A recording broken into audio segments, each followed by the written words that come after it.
Gutom na ako. Ano ba ang sarap dito? Jasper, mukhang may piyesta. Dami mo naman pagkain dyan, tol. Siyempre, gutom na ako eh. Ano gusto mo, pre? Gusto mo ng chips? Hindi ba sobra-sobra yung pagkain mo? Alam mo bang masama sa'yo yan? Walang masama sa akin, pre. Malakas ako. Pre, gusto mo ba ng soda? Hindi pwede yan. Ayokong uminom yan.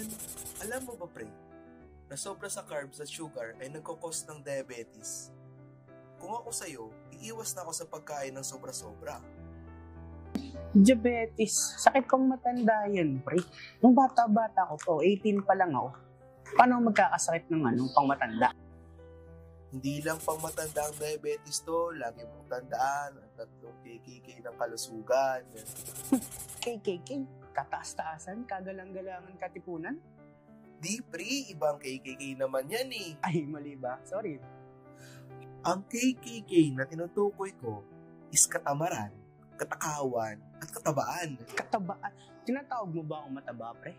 Ay, di naman sa ganun, pre. Ang sinasabi ko lang ay panoorin mo ng maigi ang pagkain mo. Okay lang naman kumain ng marami, basta hindi araw-araw. So ang sinasabi mo, X sa katakawan.